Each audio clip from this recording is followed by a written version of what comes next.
This league is a group of my closest friends, including my brother, my wife. I wanted to memorialize this through this channel because every single year I have so much fun with these guys and now a couple of gals doing this league, competing, watching football every Sunday.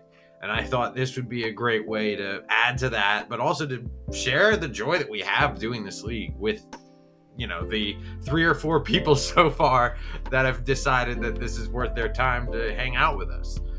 I really want you to understand who the people are that are in this league, and I want to be able to show you the really cool moments. Here's what I want you all to understand, all right? Right here. The point of this is not just to follow lines on a screen.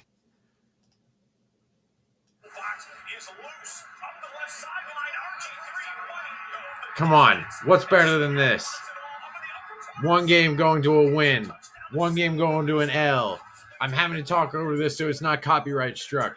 But we're going to be watching the main scenes that define each game. But I could not be more excited to be sharing the Antoine and Friends football experience with the wider world.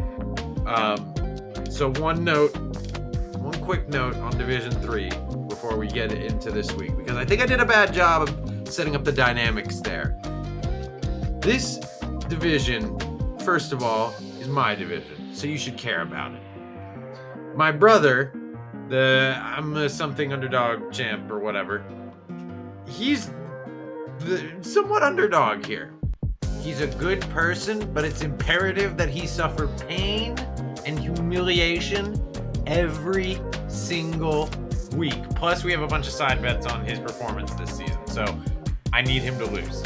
I think you should root for him because he was our champion way back in the beginning, and he has completely fallen off since then. Not been very good. So look out for the brother battles coming in the coming weeks. Then we got the defending champion in my freaking division, Achilles heel, Samantha Silve. She's gonna be the antagonist for this division for the most part. I don't expect me to give her a lot of positive credit, but I will give her respect because she's definitely earned it. And it's the best person in the league. He's a fucking pediatrician, Warren Stopak.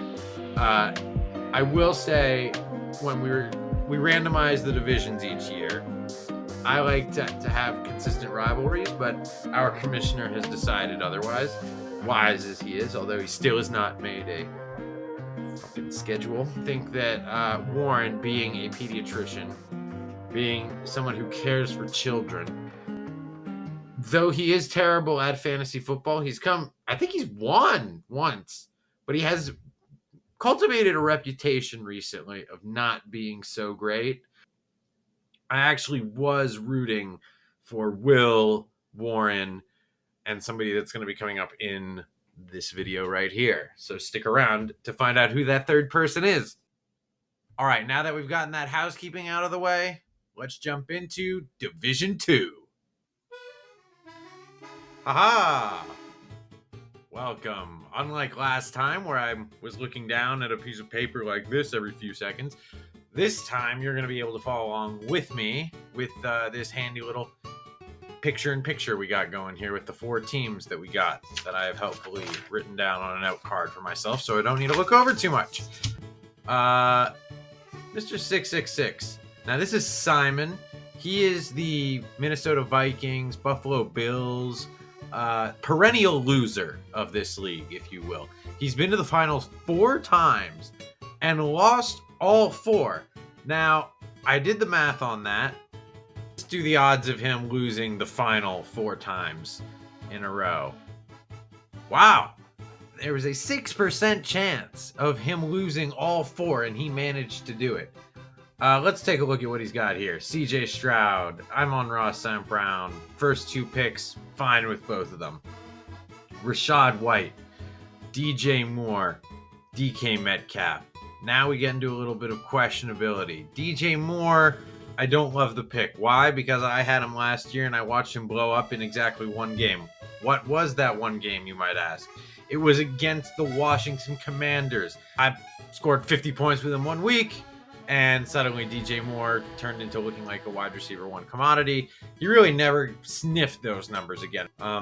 Simon is traditionally the person who overperforms, frankly. This happens every year. We look at his draft. We say, this is ridiculous. A toddler wouldn't pick this team. This year, being that he's in this, slightly weaker division, I will say slightly, because he does still have True on the menu here. And he's got Kara, who's, hasn't won a championship herself, but she's made it to the finals 2 out of the 3 times she's been in the league. Meanwhile, I mentioned earlier that there were 3 people that if I could choose my division who I would want, it would be Will, it would be Warren, and it would be Raul. Number 1, Josh Allen. Can't really expect much else. CMC went off the board first. Then we go for Derrick Henry in a full PPR league. That is a very clear Raul move right off the bat. What is this, my brother? What is this? What is this? Now, look, me and my wife were big Derrick Henry fans. We love him. In Baltimore, he should be great in real life football. In fantasy football, I'm not so sure. Marvin Harrison Jr. Hype. The options directly around him were Chris Olave and Isaiah Pacheco. I like the Marvin Harrison pick in that context, right? But then you go to Josh Jacobs. Achilles heel and Taco Dell. Achilles heel is a Green Bay Packers fan. And she did not take Josh Jacobs. But for some reason, the fiance of the Packers fan went and he took Josh Jacobs. I don't know how that's going to go. Tank Dell, namesake of the team, he outperformed last year. He still got CJ Stroud. I love the idea of these highly ranked QBs take their receivers. I love Tank Dell, especially here in the 6th round. Again, and let's look at who he could have had instead. Aaron Jones in Minnesota, Geno Smith. All the best to you, Raul. I hope somebody breaks out and that you are not terrible this year. You know what? Let's look at True next. Patrick Cook-Swiftly. First of all, he was the winner of our Pick'em contest last year. Patrick Cook-Swiftly here. He won a very lovely Justice Haynes. His name is True Haynes, and his brother's name is Justice Haynes. Our good friend Justice, whose team this initially was. I did get him a very lovely Justice Haynes Alabama jersey for last year's contest. We'll see what this year's contest brings us. So let's look at his team. Number 1, Lamar Jackson at number 6. This was, I think, something that made him very happy because I think, this was the question we talked about in the last video. Jordan Love, he did great last year. Is he worth a 2nd round pick? I don't know. He decided to go 2 QB, where some of us decided to go 1 QB, 1 more RB, 1 wide receiver. I went 2 wide receiver. He went 2 QB, and that might work out real well for him.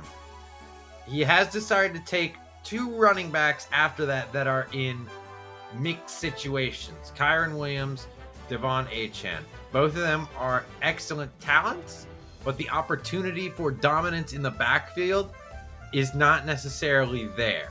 His wide receivers coming out of that, though, Nico Collins, Devontae Smith, Stephon Diggs in the 7th round. I mean, I'm a big Stephon Diggs guy. What can I say? David Njoku, tease of a tease. He's kind of back and forth. DeAndre Swift, I guess he is still cooking swiftly. We like that. That's what it is. Then he took the Jets. I don't understand these early defense pulls. Maybe I just like having fun more.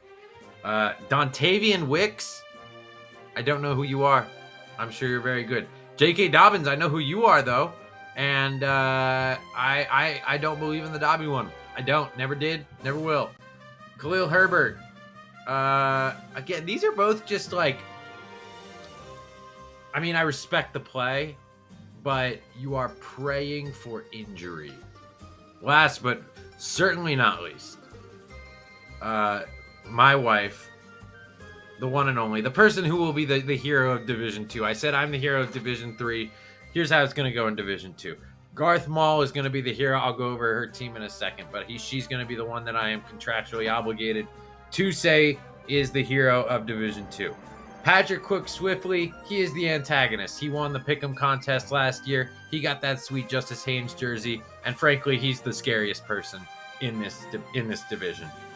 So he's going to be the one I'm rooting against and will be the antagonist. Raul is the underdog. He is the person that is terrible. I wanted him in my division. Everybody wants him in their division because Raul has never made the playoffs.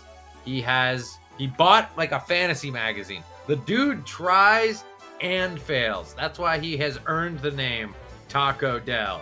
Love it. And then finally, 666 Simon. I think that I'm rooting for him to get to the finals and lose again. That's really where I'm at with 666. Small's picks, right? Breece Hall at number 1 with the 8th pick. She decided to go with one of the few running backs that's in a really good position. Hall of Fame quarterback, really great offensive line, really great defense. Should be a lot of positive game scripts. I understand the Breece Hall choice. Joe Burrow was nothing but disappointment last year. He was nothing but disappointment his either rookie or second year, whichever one he got injured for. So the guy gets injured, which is a problem. He's also throwing Jamar Chase the ball, which I like. So I like the Joe Burrow pick. I hope he stays healthy, my friend. Travis Etienne Jr. as the 3rd pick. I'm going to be honest, this one kind of flew under my radar. I ended up picking Tua because I wanted the Tua and Tyreek stack. Everything and everybody will tell you that was a terrible decision because Tua does not run. This offense is so efficient that they don't have enough. He doesn't throw the ball enough. And it's going to split between Tyreek and Jalen Waddle. So really, I'm just hoping for like some high upside games. But like, I hate my Tua pick here. I think Travis Etienne was a better move. I think Caleb Williams could be a better move. Antoine loves rookie quarterbacks. And he loves quarterbacks that are known for mobility. I am really not known for doing either one. I like taking statues. I like taking people that I should not be taking as high as I do. Mark Andrews for Cara in the 4th round. This kind of set off the tight end scramble. If you have one of those stud tight ends, you basically have an extra position over everybody else because the tight end position is so thin. It is a little bit deeper this season, but not much. I think Warren, based on kind of the projections and how, his already a known quantity in his offense, I think Warren got the best pick of those 3. I do think Cara was smart to pick Mark Andrews and go for the known quantity rather than go for the shiny bauble, which is what I did. I decided to go with the shiny bauble instead of with the guy that is much more likely to finish as the tight end 1 overall. He did it last year, but Trey McBride is going into his 3rd year. We've got Kyler Murray back after week 6 when we had Arizona. I'm talking about my shit too much. Let's go back to Garth Mall. Mark Andrews, like I said, great pick. Jalen Waddle, love this pick. You see what's going on here, folks? She's got Joe Burrow. She's got Jalen Waddle. We can root together. This will be nice. Good, married, simpatico thing going on. Michael Pittman Jr. Again, this is a situation I want to see who else went around this area. James Cook. I took Kenneth Walker. Yeah, I mean, it's a decent pick. It's all about Anthony Richardson and whether, all this stuff in preseason is about how terrible he is. And I think he's good, so I don't know why everybody's so down on him. And if we're not down on him, we can't be down on his receiver, so I like Michael Pittman. Baker Mayfield I thought was a good value considering this is the point in the draft where most of the quarterbacks were gone. T. Higgins, once again, she's got Jalen Waddle and T. Higgins. I've got Tyreek Hill and Jamar Chase. So if I am unhappy, hopefully my wife will be happy on those receptions. Happy wife, happy life. Love taking Isaiah Likely with the last pick. and sewing up that Baltimore tight end spot. I know you traditionally don't want to have two people taking up the tight end slot, but because we know how Isaiah likely did with Mark Andrews out, and it was really good, so we know the tight end is a defined position and focal point of the Lamar Jackson-led offense. I really like that pick. I cannot wait to dig into Division 1 coming soon, next video.